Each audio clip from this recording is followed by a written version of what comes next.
கார்த்திக், எனக்கு ஒரு ஜோசியம் தெரியும். என்ன எலி ஜோசியமா இல்ல கிளி ஜோசியமா? தூக்க ஜோசியம். தூக்க ஜோசியமா? அது எப்படி? அதாவது மல்லாக்கு படுத்துட்டு இருக்கிறவங்க கவலை இல்லாதவங்கன்னு அர்த்தம், குப்புற படுத்துட்டு தூங்குறவங்க கலை உலகத்துக்கு சம்பந்தப்பட்டவங்கன்னு அர்த்தம். இந்த மாதிரி ஒவ்வொரு தூக்க போஸுக்கும் ஒவ்வொரு ஐடியா இருக்கு. இந்த கல்யாண மண்டபத்துல ஏன்னா தூக்கம் வராதவன் சொல்லியிருப்பான், அதை நம்புறியா? இத பாரு, நானும் நம்பலாமா வேணாமா தான் யோசிச்சுட்டு இருக்கேன். ஆனா அவரு சொல்றது பொறுத்து தான் இதை நம்பணுமா வேணாமான்னு யோசிக்கிறேன். இவரு அதான் நம்ம மூர்த்தி சார்ப்பா. ஓ மூர்த்தி சார், ஏன் இந்த வழக்கம்? அன்புள்ள சன் டிவி நேயர்களுக்கு வணக்கம். ஒருத்தர் நம்மகிட்ட ஒரு சவால் விடுறாருன்னு வச்சுக்குவோம். அதாவது 10 நாளைக்கு நீ எதுவுமே சாப்பிடாம உண்ணாவிரதம் இருக்கணும். அப்படி இல்லைன்னா 10 நாளைக்கு சுத்தமா நீ தூக்கமே இல்லாம இருக்கணும் அப்படின்னா நாம எதை தேர்ந்தெடுக்கிறது? உண்ணாவிரதத்தை தான்.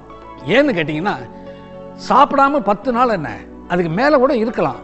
ஆனா 10 நாளைக்கு தூக்கம் நம்ம கண்ணை தழுவலைன்னா சாவு நம்மளை தழுவிடும். ஆக உயிர் வாழறதுக்கு உணவு மட்டும் இல்லைங்க, உறக்கமும் ரொம்ப ரொம்ப முக்கியம். அளவோட தூங்கினா அதுக்கப்புறம் நமக்கு சுறுசுறுப்பும் புத்துணர்ச்சியும் வரும். அளவுக்கு மீறி தூங்கினா நமக்கு சோம்பேறித்தனம் மட்டும்தான் வரும். சில பேர் இருக்காங்க, நிறைய ரெஸ்ட் எடுத்துட்டு அதுக்கப்புறம் ரொம்ப டயர்ட் ஆயிட்டேன் அப்படிம்பாங்க. அவங்கெல்லாம் படு சோம்பேறிங்க.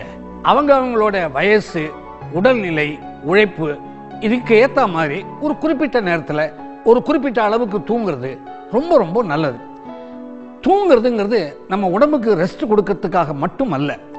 அவங்கவுங்க தூங்குற விதம், போஸு, பாஸ்டர், பொசிஷன் இது எல்லாத்தையும் வச்சுக்கிட்டு ஒருத்தர் எப்படிப்பட்டவர் அப்படின்னு கண்டுபிடிச்சிடலாம்னு மனோ தத்துவ நிபுணர்கள்லாம் சொல்றாங்க. Sleep assessment and advisory services அப்படிங்கிற நிறுவனத்தோட டைரக்டர் டாக்டர் கிறிஸ் இட்ஸிகவுஸ்கி அப்படிங்கிறவர் 1000 பேர் தூங்குற விதத்தை ஆராய்ச்சி பண்ணார். அதில் பொதுப்படையா ஒரு 6 வகையான தூங்குற விதத்தை எடுத்துக்கிட்டு ஒவ்வொரு வகையிலையும் தூங்குறவங்களுக்கு என்னென்ன குணாதிசயங்கள் இருக்கும் அப்படின்னு அவர் கண்டுபிடிச்சிருக்காரு. அந்த 6 வகையை இப்போ நான் சொல்றேன். அதில் எந்த வகையில் நீங்க தூங்குறீங்களோ அதுக்காக சொல்லப்பட்ட குணாதிசயங்களை நீங்க உங்களுக்கு இருக்கான்னு செக் பண்ணீங்க. இல்லைன்னா மற்றவங்களை கேட்டு பாருங்க. முதல் வகைக்கு பேரு ஃபீட்டஸ். அதாவது ஒரு தாயுடைய கர்ப்பப்பையில முழு வளர்ச்சி அடைஞ்ச ஒரு குழந்தை எந்த மாதிரி இருக்கோ அதே மாதிரி இந்த 2 முழங்காலையும் 2 கையும் மேலே உயர்த்தி சுருண்டு படுத்துக்கிறது. இந்த மாதிரி தூங்குற விதம் உள்ளவங்க வெளியில பார்க்கறதுக்கு கடுமையாகவும் கண்டிப்பாகவும் இருப்பாங்க. ஆனா உள்ளுக்குள்ள ரொம்ப உணர்ச்சி வசப்படக்கூடியவங்க, கூச்ச சுபாவம் உடையவங்க. புதுசா யாரையாவது பார்த்தா உடனடியா பேச மாட்டாங்க. போற போக்குல தான் கொஞ்சம் அவங்க ரிலாக்ஸ் ஆவாங்க. வழக்கமா ஆண்களை விட பெண்கள் தான் இந்த மாதிரி தூங்குற விதத்துல படுத்துப்பாங்க. பெண்கள்ல சில பேர் முகம் தெரிய முடியா நேரா படுத்துக்கிட்டு ஒரு கையால தான் கண்களை மூடிப்பாங்க. அவங்களுக்கு இந்த வாழ்க்கையுடைய யதார்த்தங்கள், அதாவது ரியாலிட்டிஸ் அவங்களுக்கு புரியாது. அவங்களுக்குன்னு ஒரு தனி உலகம், அதுல வாழணும் தான் அவங்க ஆசைப்படுவாங்க. 2வது வெரைட்டி என்னன்னு கேட்டீங்கன்னா சோல்ஜர் டைப், அதாவது சிப்பாயுடைய பாணி. இந்த 2 கையும் உடம்போட ஒட்டிக்கிட்டா மாதிரி முகம் தெரிகிற மாதிரி நேரா படுத்திருப்பாங்க. அவங்க மனசுல உள்ளதை வெளிப்படையா சொல்ல மாட்டாங்க. ஆனா அமைதியா இருப்பாங்க. தன்கிட்ட இருக்கிற தரமும் தகுதியும் மற்றவங்க கிட்டையும் இருக்கணும் அப்படின்னு இவங்க எதிர்பார்ப்பாங்க. அதே போல இந்த சில்லற விஷயங்களை அவங்க பெருசு பண்ணவே மாட்டாங்க.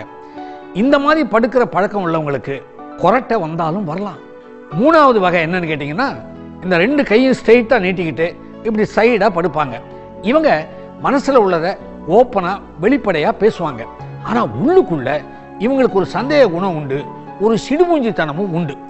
இவங்க யோசிச்சு ஒரு முடிவை எடுத்துட்டாங்கன்னு வச்சுங்களேன், அப்புறம் யாரு என்ன சொன்னாலும் சரி அதை மாத்திக்கவே மாட்டாங்க. 4வது வகை என்னன்னு கேட்டீங்கன்னா, சில பேர் இந்த 2 கையும் உடம்போட ஒட்டிக்கிட்டு அப்படியே வெட்டின மரத்துண்டு மாதிரி அப்படி ஸ்ட்ரெயிட்டா கிடப்பாங்க. இவங்க ரொம்ப ஃப்ரெண்ட்லியா இருப்பாங்க. நண்பர்கள் கூட்டம்னா இவங்களுக்கு ரொம்ப பிடிக்கும். இவங்க கிட்ட இருக்கிற ஒரே ஒரு குறை என்னன்னு கேட்டா, யார் எதை சொன்னாலும் அதை நம்பிடுவாங்க. இன்னொரு வகை என்னன்னு கேட்டீங்கன்னா, சில பேர் 2 கையும் தூக்கி தலையின மேல வச்சுக்கிட்டு தலையை சைடா திருப்பிக்கிட்டு குப்புறப்படுத்தி தூங்குவாங்க. இவங்களுக்கு வெளி வட்டார பழக்கங்கள்னா ரொம்ப பிடிக்கும். ஆனா கொஞ்சம் கர்வமும் உண்டு. இவங்களை பத்தி யாராவது விமர்சனம் பண்ணிட்டா இவங்களால தாங்கிக்கவே முடியாது. ஆங்கிலத்தில் இதை ஃப்ரீ ஃபால் பாஸ்டர் அப்படின்னு சொல்லுவாங்க. அடுத்த வகை என்னன்னு கேட்டீங்கன்னா, சில பேர் தலையணை மேல கொஞ்சம் சைடா தலையை வச்சுக்கிட்டு 2 கையையும் தலையணை மேலேயே வச்சுக்கிட்டு முகம் தெரிகிற மாதிரி நேரா படுத்து தூங்குவாங்க. இதை ஸ்டார் ஃபிஷ் போஸ் அப்படின்னு சொல்லுவாங்க. இவங்க மற்றவங்க பேசுறத உன்னிப்பா காது கொடுத்து கேட்பாங்க. அது மட்டும் இல்லை, மற்றவங்களுக்கு உதவி செய்யணும் அப்படிங்கிற உள்ளமும் இவங்களுக்கு இருக்கும். எந்த இடமா இருந்தாலும் சரி, இவங்க சென்டர் ஆஃப் அட்ராக்ஷன், அதாவது நடுநாயகமாக இருக்கணும் அப்படின்னு ஆசைப்படவே மாட்டாங்க. இவங்களையும் சில பேருக்கு கொரட்டை விடுற ஹேபிட் வந்தாலும் வரலாம்.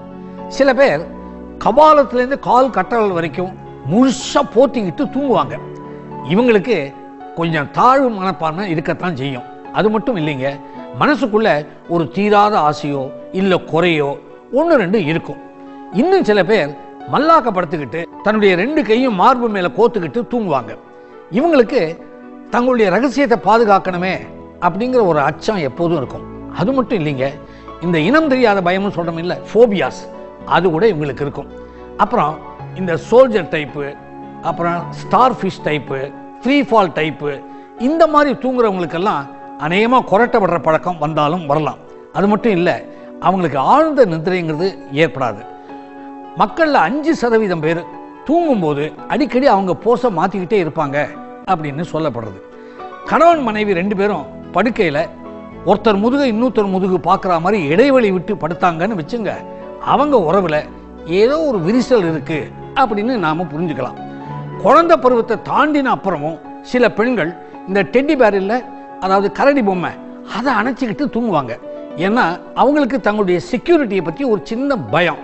பகல் நேரத்தில் நேப்புன்னு சொல்லுவாங்களே, ஒரு குட்டி தூக்கம், அது ரொம்ப நல்லதுங்க. அது ஞாபக சக்தியை வளர்க்கும். அது மட்டும் இல்லை, இருதய சம்பந்தமான நோய்களை அது கொஞ்சம் தடுக்கும். இளைஞர்கள் 9 மணி நேரத்துக்கு மேலே தூங்குறது 6 மணி நேரத்துக்கு குறைவாக தூங்குற மாதிரி ரொம்ப ரொம்ப கெடுதலான ஒரு விஷயம். அப்புறம் நம்முடைய வாழ்நாளில் 1/3 பங்கு தூக்கத்திலேயே நாம் கழிச்சோம். ஜப்பான் நாட்டுக்காரங்க மற்ற நாட்டுக்காரங்களை விட ரொம்ப குறைஞ்ச நேரம் தான் தூங்குவாங்களாம். அதே மாதிரி ஆஸ்திரேலியா நாட்டுக்காரங்க கரெக்டாக 10 மணிக்கெல்லாம் தூங்க போயிடுவாங்களாம். இந்த எலக்ட்ரிக் பல்பை கண்டுபிடிக்கிறதுக்கு முன்னால் மக்கள் தோராயமாக 10 மணி நேரம் தூங்கிக்கிட்டு வந்தாங்க. ஆனால் இப்போல்லாம் 6லேருந்து 7 மணி நேரம் தான் தூங்குறோம். டிவி பார்க்குறத விட தூங்குற போது தான் நம்ம உடம்புல இருக்கிற கேலரிஸு அதிகமாக எரிக்கப்படுறது. லெனார்டோ டெவென்சி அப்படிங்கிறவர் 4 மணி நேரத்துக்கு ஒரு தடவை 15 நிமிஷம் தான் தூங்குவாராம். நாம் ஏரோப்ளேனில் பல நாடுகளை கடந்து போகும்போது கடியார நேரம் மாறுறதுனால நம்ம உடம்புல பயோரிதம் அப்படிங்கிறது அஃபெக்ட் ஆகுது. அதைத்தான் நாம ஜெட் லேக் அப்படிங்கிறோம். கார்த்திக், இவர் பேசுறத பார்த்தா நம்ம எதுவுமே முடிவு பண்ண முடியாதுன்னு நினைக்கிறேன்.